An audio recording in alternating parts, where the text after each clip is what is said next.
Alright, I'm all for holding out hope for, your favorite game and now every now and then. And holding hope that, your favorite game is going to go wonder, it'll be successful, it'll pull through during its darkest times.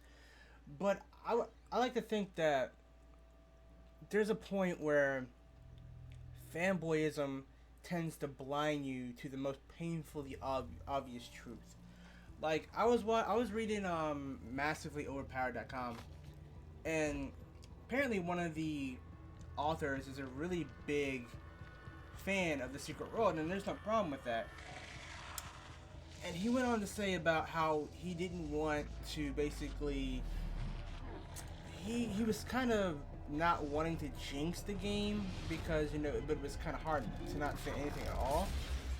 But he went on to say that the game was awesome, he loved it and stuff like that.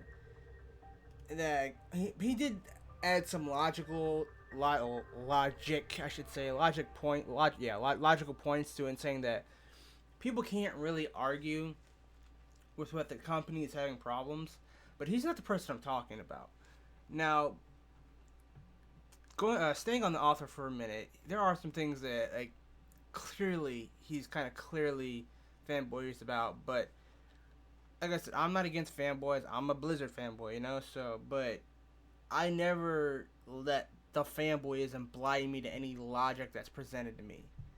Like I'm not gonna ignore basic fact or painfully obvious fact that just because I like the game. Now, my disagreement with this author is basically he said that if Secret World did get shut down, that it would be a severe loss to the gaming genre. I'm like, yeah, no, and he's making it sound like he's making the game he's making the game out to sound more unique than it really is. I mean, honestly, I played it up to like Egypt and Cairo, and I didn't really like the game all that much in terms of combat. I thought the combat personally was freaking god awful. It was stale, dated, and just bad in my opinion.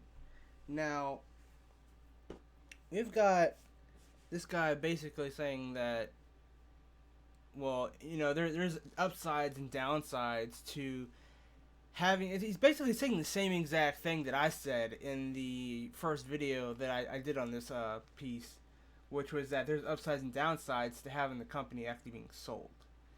He used WoW as an example. How they dummied down the skill tree, which I hate it when people do that. And then there was this clear fanboy who was a lot worse in the comment section, saying that he was like, let's see, this is basically what it said. Sometimes I wonder if I'm playing the same game as the people who state that the combat is horrid bad and stuff. I'd love to see a combat montage from any MMO out there that can compare to this. And then he basically links this video. And then, so, pretty much, it's hilarious because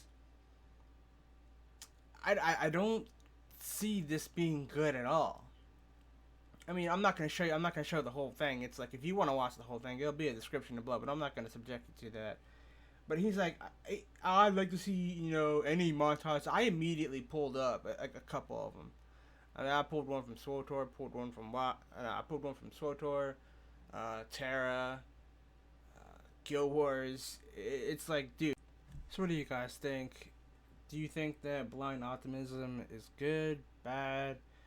Is there a game out there that you feel like, you'll never doubt it at all, even if it's clearly obvious that they're doing bad? Is there ever going to be a game where you're like, oh no, there's nothing wrong, when there's clearly something wrong? Are you that type of person? Are you a diehard fan, or are you just a realist?